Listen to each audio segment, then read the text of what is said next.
ఆరోగ్యాభిలాషులైన ప్రేక్షక మిత్రులకు నమస్కారం. నా పేరు డాక్టర్ చిరుమామిళ్ళ మురళీ మనోహర్. ఈ కార్యక్రమంలో మనం తెలుసుకోబోయేది ఒక గొప్ప పదార్థం గురించి.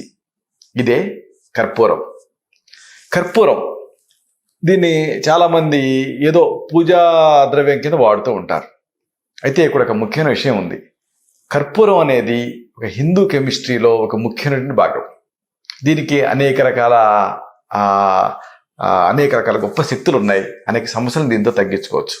అయితే కర్పూరం విషయానికి వస్తే కొంత చెప్పాలి. కర్పూరం అనేది ఒక ప్లాంట్ తాలూకు ఒక ఎక్స్ట్రాక్ట్, ఒక ఎక్సుడేట్. అయితే ఇక్కడ మనకి రెండు రకాల కర్పూరాలు దొరుకుతున్నాయి బయట మార్కెట్లో. ఒకటి ఏంటంటే హారతి కర్పూరం, రెండోది పచ్చ కర్పూరం. ఇక్కడ రెండిటికి కాస్త తేడా ఉంది. పచ్చ కర్పూరం ఎప్పుడు కూడా మనం వంటల కోసం వాడుతూ ఉంటాం. ఉదాహరణకు ఈ తిరుపతి లడ్డూలో కలిపేది ఏమిటి అంటే పచ్చ కర్పూరం. అలాగే మనం లోపలికి సేవించడానికి అనువైంది ఏమిటి అంటే పచ్చ కర్పూరం. ఇది న్యాచురల్గా ఒక చెట్టు నుంచి వస్తుంది కాబట్టి దీనికి ఎలాంటి సైడ్ ఎఫెక్ట్స్ ఉండవు. కానీ ఇంకోటి ఉంటుంది, అదే హారతి కర్పూరం. ఇది ఆర్టిఫిషియల్గా బయట తయారు చేస్తున్నారు. బయట ఎక్స్టర్నల్గా వాడాల్సి వస్తే ఏ కర్పూరం వాడినా పర్వాలేదు, కానీ లోపలికి వాడాల్సి వస్తే మాత్రం పచ్చ కర్పూరం మాత్రమే వాడాలి. ఇది గుర్తుపెట్టుకుందాం. ఇక ఈ కర్పూరంతో ఎలాంటి సమస్యలు తగ్గించుకోవచ్చు అనేది వరుసగా తెలుసుకుందాం. గాయాలైనా, రక్తం స్రవిస్తూ ఉన్నా, తలనొప్పి ఇబ్బంది పెడుతూ ఉన్నా, ఇలాంటి అన్నిట్లో కూడా ఈ కర్పూరం అనేది ఒక అద్భుతమైన ఔషధం కింద ఉపయోగపడుతుంది. సాధారణంగా ఏదైనా ప్రమాదాలలో దెబ్బలు తగులుతూ ఉంటాయి, రక్తం గారుతూ ఉంటుంది. ప్రథమ చికిత్సగా ఈ కర్పూరాన్ని వాడుకోవచ్చు. కాస్త కర్పూరం తీసుకోండి, దీన్ని పేరిన నెయ్యిలో వేయండి, రెండింటినీ కలిపి నూరండి. అప్పుడు పేస్ట్ లాగా అవుతుంది. ఇలాగా కర్పూరాన్ని నేతికి కలిపేసేసి ఆయింట్మెంట్లా తయారు చేసి దాన్ని పూయండి. ఇలా చేస్తే రక్తస్రావం తగ్గుతుంది, చీము పట్టకుండా ఆ గాయం త్వరగా మానుతుంది, వాపు కూడా తగ్గుతుంది. ఇక దీన్ని కణతలకు పట్టించుకున్నారనుకోండి, తలనొప్పి తగ్గుతుంది. ఎందుకంటే తలనొప్పి ఎందుకు వస్తుంది? వ్యాసో డైలటేషన్ వల్ల సాధారణంగా వస్తూ ఉంటుంది. అంటే రక్తనాళాలు వ్యాకోచించడం వల్ల. మీరు ఈ నెయ్యి కర్పూరం రెండు కలిపారు కదా, ఇది ఏంటి చల్లగా ఉంటుంది. అంటే బ్లడ్ వ్యాకోచించిన రక్త ఈ నాళాలని తిరిగి సంకోచింపజేస్తుంది. దాంతో తలనొప్పి తగ్గుతుంది. ఇక చిన్నపిల్లల్లో విరేచనాలు అవుతూ ఉంటాయి, అలాగే కడుపు నొప్పి ఇబ్బంది పెడుతూ ఉంటుంది. ఇలాంటప్పుడు ఈ చిన్నపిల్లల్లో అయ్యేటటువంటి విరేచనాలను ఆపాలి, కడుపు నొప్పిని తగ్గించాలి.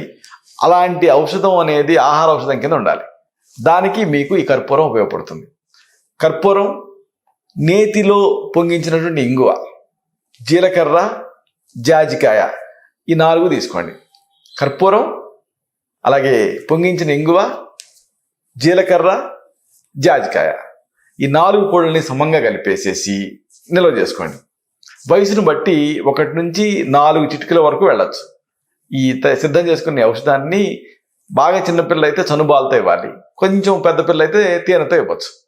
ఇలా రోజుకి ఉదయం, మధ్యాహ్నం, రాత్రి అవసరం ఉంటే 4వసారి కూడా దీన్ని ఇస్తూ ఉంటే చిన్నపిల్లల్లో రకరకాల కారణాలతో వచ్చేటటువంటి ఆ విరేచనాలు కంట్రోల్ అవుతాయి.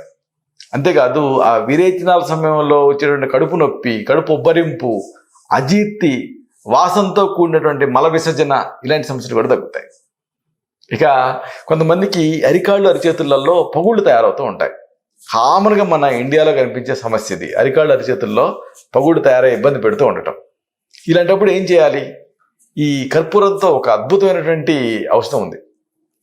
కొబ్బరి నూనె తీసుకోండి. ఈ కొబ్బరి నూనెకి పసుపుని, కర్పూరాన్ని కలిపి రంగరించండి, పేస్ట్ లాగా అవుతుంది. సింపుల్ కాంబినేషన్, కానీ అద్భుతమైనటువంటి ఔషధ తత్వాలు ఉంటాయి దీనికి. కొబ్బరి నూనె తీసుకొని దీనికి కాస్త పసుపుని, కాస్త కర్పూరాన్ని కలపండి. కలిపేసేసి పేస్ట్లా తయారు చేసి ఆ పాదాల పగుళ్ళ మీద, ఆ చేతులు బరగ్గా తయారైనప్పుడు ఆ చేతుల మీద పూసుకోండి. ఆ తర్వాత సాక్స్లు వేసుకోండి. దానికంటే ముందు పెడిక్యూర్ చేసుకొని అప్పుడు ఈ ఔషధాన్ని ప్రయోగించి ఆ తర్వాత సాక్స్లు వేసుకుంటూ ఉంటే 10 రోజుల్లోనే మీకు ఆశ్చర్యకరమైన ఫలితం కనిపిస్తుంది. ఆ కాళ్ళ పగుళ్ళు తగ్గుతాయి. ఇక ఈ మధ్యకాలంలో కొంతమందికి శరీరంలో కొవ్వు పెరిగిపోయి సెల్యులైట్ తయారై ఇబ్బంది పెడుతూ ఉంటుంది. దీంతో ఏమిటంటే ఏ డ్రెస్సులు సూట్ అవ్వవు, అలాగే చర్మం ఏమో కదుములుగా కనిపిస్తూ ఉంటుంది, రొమ్ముల్లో గడ్డలు, ఇలాంటివన్నీ ఇబ్బంది పెడుతూ ఉంటాయి. అలాగే జలుబు, కీళ్ళ నొప్పులు, అలాగే బాడీ పెయిన్స్, మజిల్ క్రాంప్స్ ఉన్నప్పుడు కర్పూరంతో ఒక అద్భుతమైన ఔషధాన్ని తయారు చేసుకోవచ్చు. ఆవ నూనెని వేడి చేయండి, మస్టర్డ్ ఆయిల్ని. దీనికి 4వ వంతు కర్పూరాన్ని కలపండి. అంటే ఆవ నూనె ఎంత తీసుకున్నారో దానికి 1/4 కర్పూరం కలపండి. కలిపేసేసి చల్లార్చి నిల్వ ఉంచుకోండి. దీన్ని ఎక్కడైతే సెల్యులైట్ ఉందో ఉదర భాగాలు ఇలాంటి చోట్ల అప్లై చేసి మర్దనా చేస్తూ ఉండాలి. దాంతో ఆ కొవ్వు అక్కడ అక్యూములేట్ అయినటువంటి కొవ్వు క్రమంగా కరుగుతుంది. ఒకవేళ బ్రెస్ట్ లోపల ఏమైనా లంప్స్ ఉన్నా గడ్డలున్నా అలాంటి చోట్ల అప్లై చేసి మర్దిస్తూ ఉంటే కొన్ని రకాలైనటువంటి గడ్డలు కరిగిపోతాయి. అలాగే దీన్ని ఒక లినమెంట్ లాగా ప్రయోగిస్తే ముక్కు దిబ్బడ ఛాతి మీద ఇక్కడ రాసి ప్రయోగిస్తూ ఉంటే ఆ ముక్కు దిబ్బడ, ముక్కు నుంచి నీళ్లు గారటం, దగ్గు, ఆయాసం ఇలాగ ఈ శ్వాసకోశ ఇబ్బంది పెట్టకుండా తగ్గుతాయి. అలాగే ఛాతి నొప్పి తగ్గుతుంది. ఒకవేళ కీళ్ళ నొప్పుల మీద మీరు రాసుకున్నారనుకోండి, ఆ కీళ్ళ నొప్పులు, ఆ ఖండాల నొప్పులు తగ్గుతాయి, వెంటనే రిలీఫ్ వస్తుంది. ఇక ఉబ్బసం ఇబ్బంది పెడుతూ ఉన్నా, పాల్పిటేషన్ అంటే గుండె దడ మిమ్మల్ని వేధిస్తూ ఉన్నా, ఇలాంటి సందర్భాలలో ఒక అద్భుతమైన ఔషధాన్ని కర్పూరంతో తయారు చేసుకోవచ్చు. కర్పూరం అలాగే పొంగించినటువంటి ఇంగువ 2 సమభాగాలుగా కలపండి. పొంగించిన ఇంగువ అంటే ఏంటంటే పెనం మీద నెయ్యి వేసి ఇంగువని దానిపైన ఉంచితే ఆ ఇంగులో ఉండే దోషం తగ్గిపోతుంది. ఇలాంటి ఇంగువని కర్పూరాన్ని 2 సమభాగాలుగా తీసుకోండి. ఈ రెండింటిని కలిపి ఒక శనగ గింజలంత మాత్రలు ఇలా చుట్టుకొని ఉంచుకోండి. మీ సమస్య తీవ్రతను బట్టి 4-5 గంటలకు ఒకసారి చొప్పున ఒక్కొక్క మాత్రని మీరు వేసుకుంటూ ఉంటే ఆ ఆస్మాలో ఆ తీవ్రత తగ్గుతుంది, కంట్రోల్లోకి వచ్చేస్తుంది. దగ్గు, ఆయాసం, పిల్లి కోతులు ఇలాంటివన్నీ తగ్గుతాయి. కఫం బాగా తెగి రిలీఫ్ వచ్చేస్తుంది. రోజు 1 లేదా 2 మాత్రల్ని దీన్ని తీసుకుంటూ ఉండొచ్చు. దీంతో గుండె దడ కూడా తగ్గుతుంది. ఇక నీళ్ళ విరేచనాలు కానీ, కలరా కానీ ఇలాంటి వాటిని ఆపడానికి కూడా కర్పూరం ఉపయోగపడుతుంది. పాలు తీసుకోండి. ఒక 1/2 గ్లాసు కాచి చల్లార్చినటువంటి పాలు కానీ లేదా నీళ్లు కానీ, దీనికి ఒక చిటికెడు పంచదారని, చిటికెడు కర్పూరాన్ని, చిటికెడు ఉప్పుని కలిపేసేసి 2 గంటలకు ఒకసారి దీన్ని సేవిస్తూ ఉండాలి. నీళ్ళ విరేచనాలు, కలరా ఇలాంటివి తగ్గుతాయి. నీరసం, నిస్త్రాణ ఇలాంటివి కూడా తగ్గుతాయి. కాబట్టి ఈ కలరా ప్రబలంగా ఇలాంటి వర్షాలు పడే రోజుల్లో ఉంటూ ఉంటుంది కదా, ఇలాంటి సందర్భాలలో వాడుకోదగిన ఒక మంచి సురక్షితమైన ఔషధం ఇది.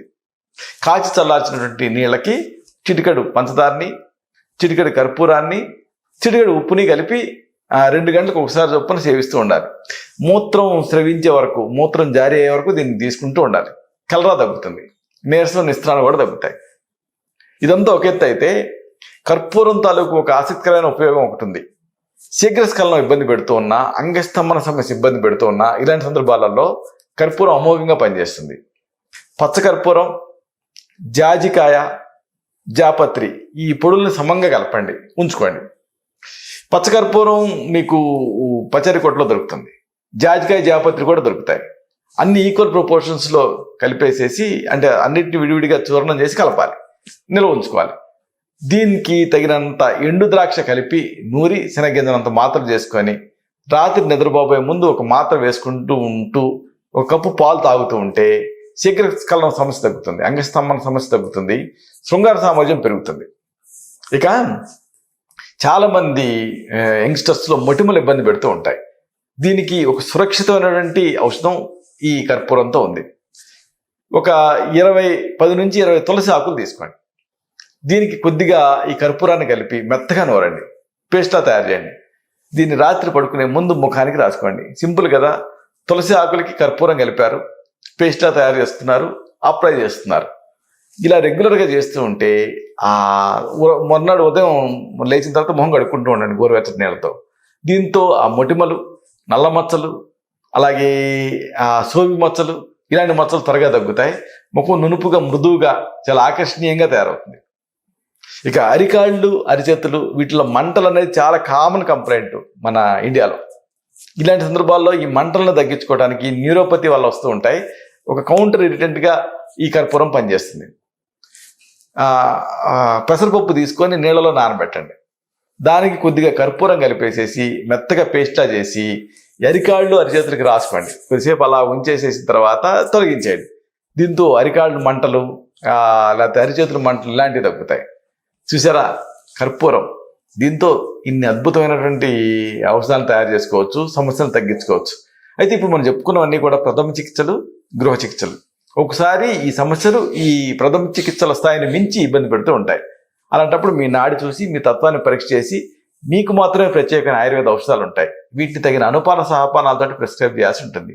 ఇలాగా ఈ సమస్యను తగ్గించుకోవచ్చు. ఇలాంటి మరొక ఆసక్తికరమైన విషయాన్ని తిరిగి ఇదే కార్యక్రమాల పరంపరలో మనం కలుసుకున్నప్పుడు సవివరంగా, సహేతుకంగా, సమగ్రంగా తెలుసుకుందాం. శతం జీవ శరదో వర్ధమానః, శతం హేమంతాన్ శతం వసంతాన్. 100 శరత్తులు, 100 హేమంతాలు, 100 వసంతాలు వర్ధిల్లుతూ జీవించండి. శుభం.